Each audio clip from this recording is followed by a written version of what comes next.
Welcome, my name's Jason.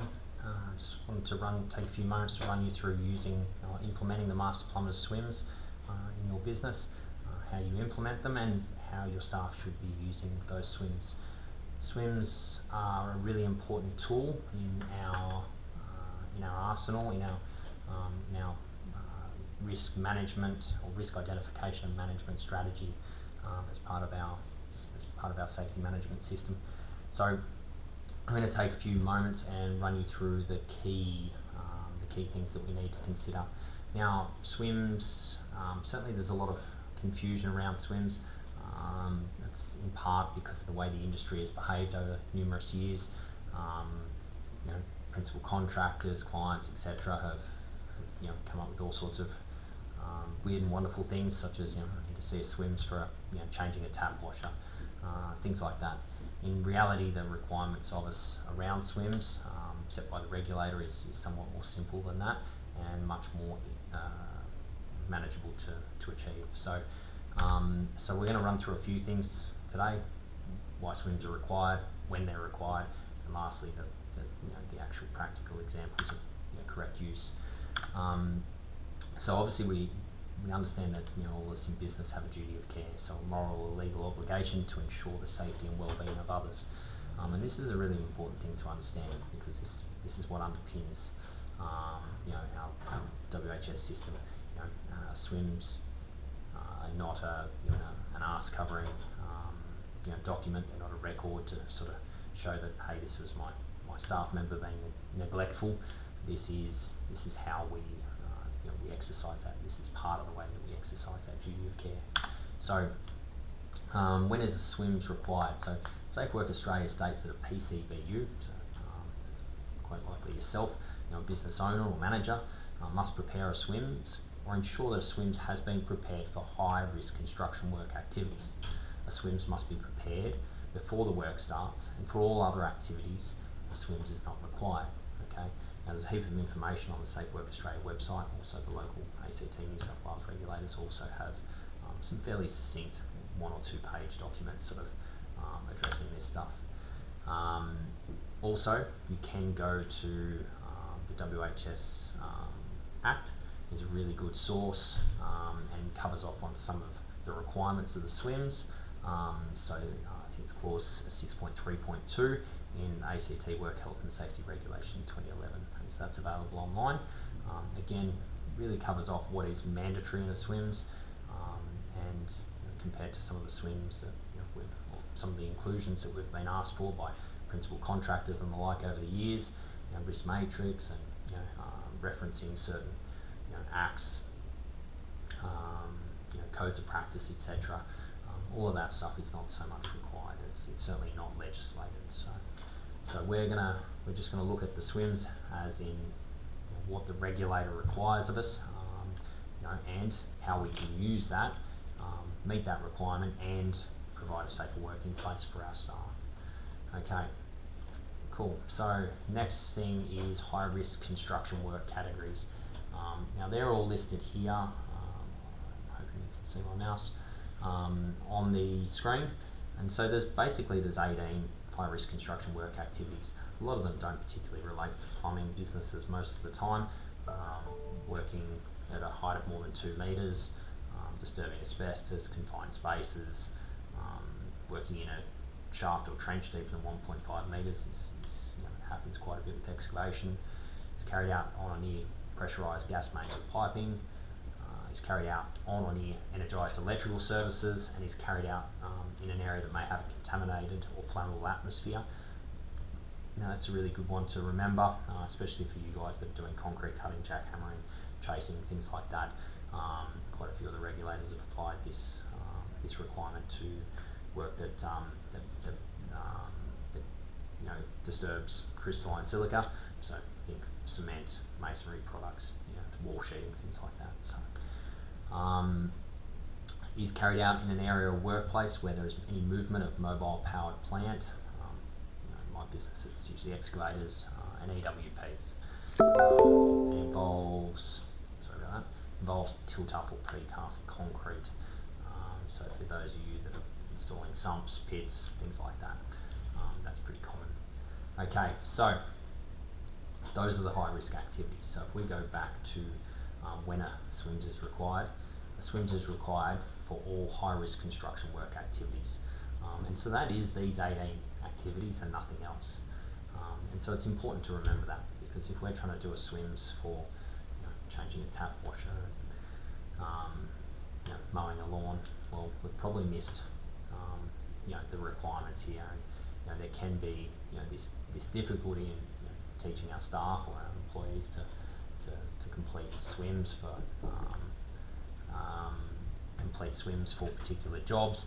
If we go, well, hey, I want to see a SWMS prepared for every job, if their jobs are not particularly high risk, then this can be an issue. So just understanding when they're required and getting that correct means that we meet our obligations under the Work Health and Safety Act, and we're dealing with what is predominantly the most high risk activities in our business. So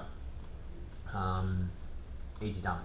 Now I want to go on to how you actually implement these into your business. Now certainly SWMS are a part of our risk assessment tool belt, if you like. So we might use pre-starts, which is or take fives, they're commonly called. So a really simple can be a really simple checklist document to just identify risks and controls. Certainly if there is, and in our business, if there's any high risk work activities, such as those 18 just listed, we'll look to, we'll require that the guys complete a SWMS on site. Now, with your, if you're on a project site, this is probably all done as part of the project plan in conjunction or in collaboration with the worker or other contractors, etc. For those of you that are working in the residential space or that service and maintenance space, the importance of having your staff equipped with the ability to be able to assess a job, identify risk and implement controls is really, really important. So making sure that they have the tools and they understand how this will make them safer is a really important thing. So now on to the SWMS, how we implement those. So this is your SWMS template that you've probably got off MPA. You can modify this. I would really encourage you to modify this. This is just a template or a starting suggestion. Use what you like, what you don't, throw in the bin. So contractor details, so putting in your business details up here, really simple and quite easy. These 18 high risk work activities, again, they're as described by the code. Coming down, you can modify these areas if you would like. What I'd really encourage you guys to do is just look at these risks and risks and controls. So this SWMS is basically just aimed at that working at heights over 2 meters. Obviously there's SWMS that deal with the other risks, or one that has all these listed. Now in your business, you might want to talk to your guys, have a toolbox and go through this. Where is the most common occurrence? Where do you typically see the guys working at over 2 meters? Is it working on scaffold? Is it working around trenches, pits, openings? Is it working up ladders? Is it working on roofs? Is it a combination? Are you doing a lot of gutter cleans on commercial building? Whatever that might be. So then we can actually look to customize this. So think about the controls that are applicable to you. Some of these controls that are listed in here might be particularly relevant to a commercial construction site. If you're just doing residential stuff, you can probably bin a few of these. Alright, so this one here looks like it's related to working on multi-deck commercial sites where we've got penetrations between the levels. So again, some of these may not apply. So we can, some of these are related to scaffold. Again, if you're not using scaffold on site typically, you don't need to leave these in here. So once we're happy and we've got rid of the ones we don't want, we may even choose to add a couple of additional controls. So perhaps around ladders. So if you're using ladders a lot in a residential space, fix so ladder should extend what we've got here. So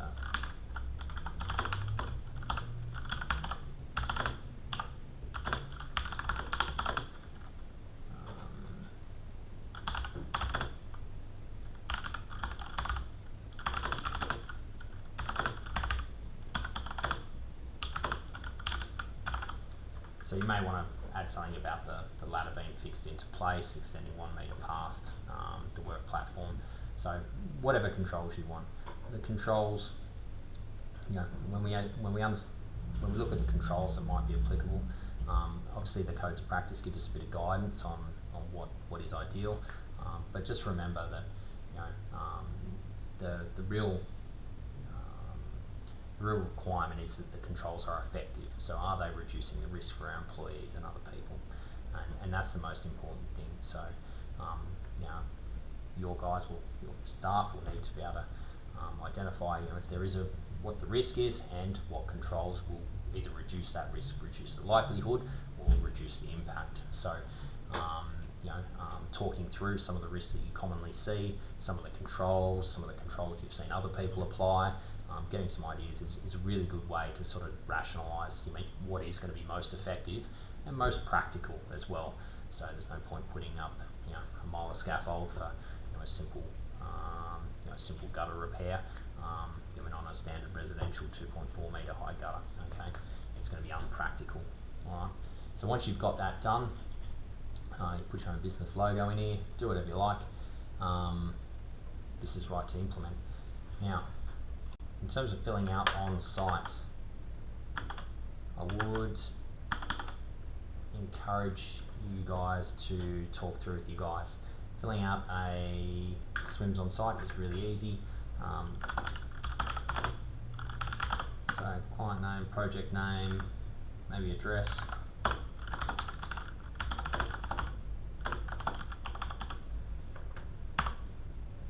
Person responsible, most senior person on site.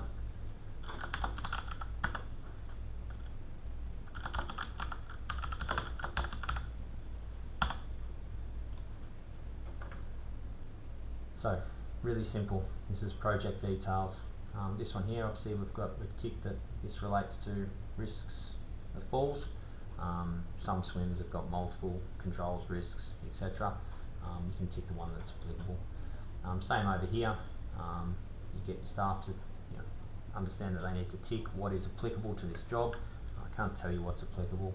Some sites will have site induction requirements. Some will require that you wear long sleeves, etc. It's for you to decide what's applicable there. PPE required. Again, this may relate to some of the controls in the SWMS. May just be, hey, it's a hot day, you know, we need to be wearing long sleeves, or hey, we're on a petroleum site, cotton clothes only. Right? So, plan to be used, again, check the ones that are applicable. You know, plant and equipment maintenance. Pretty simple. You can add some others in here. You know, maybe check ladder.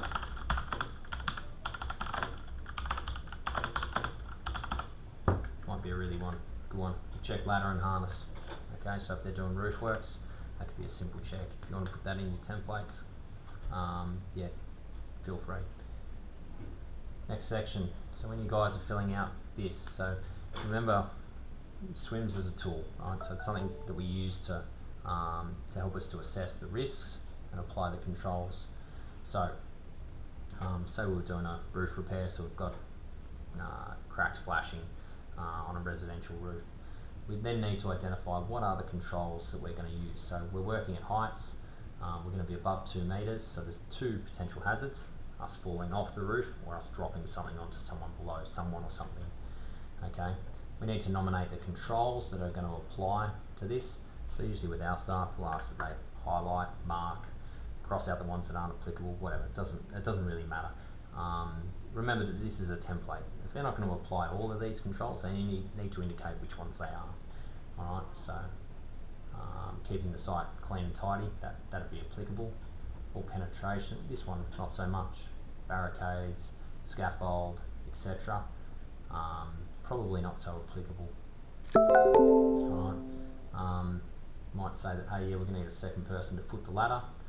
I'm going to fix off the ladder, and the other thing is probably isolate the areas below. So if we're working above a backyard, for example, sand pits and kids' toys down below, we don't want kids running around below us in case something comes loose from the roof, either a tile, a tool, etc.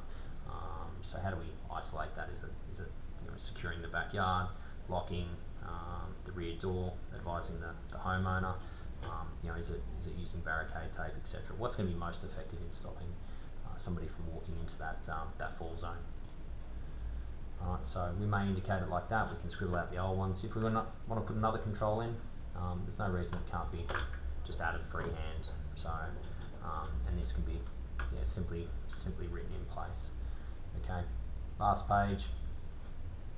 Everybody needs to acknowledge, right? So everyone who's on site, the plumber, if they're the only one there, they're working by themselves. Name, qualification, sign away. Somebody else comes onto site, an apprentice rocks up with some gear. Well, he needs to be inducted into this. So what are we doing, and what are our controls? So risks and controls, really simple. This really is a tool to communicate those high risk activities and the controls that we're going to implement to manage those. So nobody should hop onto this, this roof in this case, without understanding that, hey, we're going to keep the work area clean and tidy.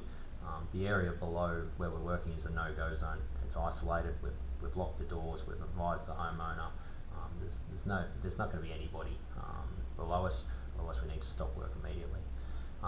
We're going to fix off the ladder, and we're going to make sure that it extends 1 metre past the working platform.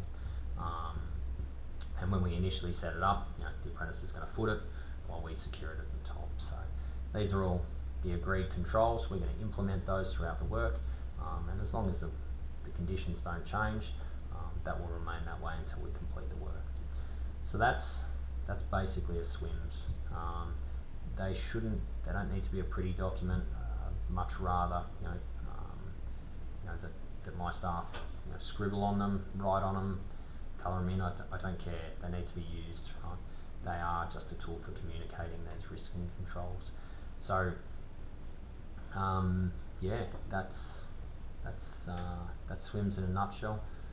And certainly if you've got any questions, don't hesitate to reach out to the MPA. Thank you.